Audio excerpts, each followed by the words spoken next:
नमस्कार। आज हम कक्षा 10वीं सामाजिक विज्ञान में संसाधन एवं विकास के बारे में पढ़ेंगे। संसाधन क्या है, किसे कहते हैं, तो आइए इसे हम विस्तार से समझते हैं। हमारे पर्यावरण में उपलब्ध प्रत्येक वस्तु जो हमारी आवश्यकताओं को पूरा करने में प्रयुक्त की जा सकती है, जिसको बनाने में प्रौद्योगिकी उपलब्ध है, अर्थात हमारे पर्यावरण में उपलब्ध प्रत्येक वस्तु जो हमारी आवश्यकताओं को पूरा करने में प्रयुक्त की जाती है या और जिसको बनाने में प्रौद्योगिकी उपलब्ध है, जो आर्थिक रूप से संभाव्य और सांस्कृतिक रूप से मान्य है, एक संसाधन है। जो आर्थिक रूप से संभाव्य और सांस्कृतिक रूप से मान्य है, एक संसाधन है। हमारे पर्यावरण में उपलब्ध वस्तुओं की रूपांतरण प्रक्रिया प्रौद्योगिकी द्वारा प्रकृति के साथ परस्पर अंतर संबंध में निहित है। मानव प्रौद्योगिकी और प्रकृति के साथ क्रिया करते हैं और आर्थिक विकास की गति तेज करते हैं। मानव स्वयं प्रकृति संसाधनों का बहुत बड़ा हिस्सा है। प्रकृति से जो संसाधन प्राप्त है उसमें मानव का बहुत योगदान है, वो बहुत बड़ा हिस्सा है। वह संसाधन का रूप परिवर्तित करके प्रौद्योगिकी द्वारा उसे मानव हित में अधिक उपयोगी बनाते हैं, जिससे हमारी आर्थिक गति विकास की जो है वह तीव्रतम होती है और हम उसका अधिक से अधिक सदुपयोग करते हैं, लाभ प्राप्त करते हैं।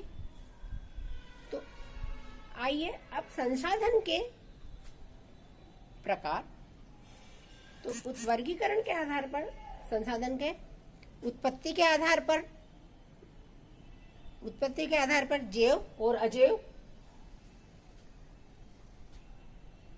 समाप्यता के आधार पर नवीकरणीय योग्य और अनवीकरणीय योग्य, स्वामित्व के आधार पर व्यक्तिगत, सामुदायिक, राष्ट्रीय और अंतर्राष्ट्रीय, विकास के स्तर के आधार पर तो संभावी, विकसित और संचित कोश, इन 4 वर्गीकरण किया गया है। इसके आधार पर इसे बांटा गया है। अब संसाधन को हम एक चार्ट के रूप में समझते हैं। बच्चों, आपने संसाधन समझ लिया है।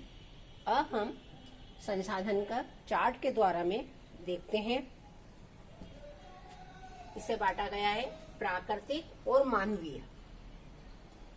संसाधनों को 2 भागों में बांटा है, एक प्राकृतिक और एक मानवीय। प्राकृतिक के अंतर्गत 2 भागों में बांटा है, नवीकरणीय योग्य संसाधन और अनवीकरणीय योग्य संसाधन।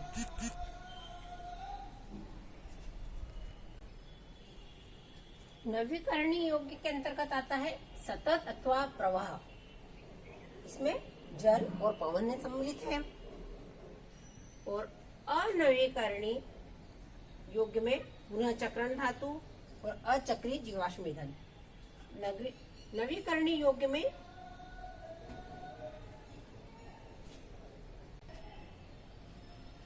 तो प्राकृतिक में नवीकरणीय योग्य और अनवीकरणीय योग्य। नवीकरणीय योग्य में सतत अथवा प्रवाह, जल, पवन, और दूसरा है जैव। अब जैव के अंतर्गत भी 2 प्रकार के आते हैं, प्राकृतिक वनस्पति अर्थात वन और वन्य जीव, ये आते हैं 2।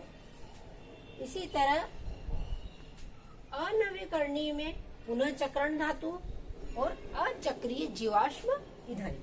पुनः चक्रण धातु और अचक्रीय जीवाश्म ईंधन। और मानवीय के अंतर्गत आते हैं संरचनाएं एवं संस्थाएं। जितने भी प्रौद्योगिकी है, संरचनाएं संस्थाएं को आती है। और मात्रा व गुणवत्ता, यानी मात्रा और गुणवत्ता मानव द्वारा उसकी अच्छी की जाती है, जिससे विकास की गति तेज होती है। तो ये हमने आज समझा संसाधन एवं विकास। इसे आप नोट कर लीजिए और याद करें।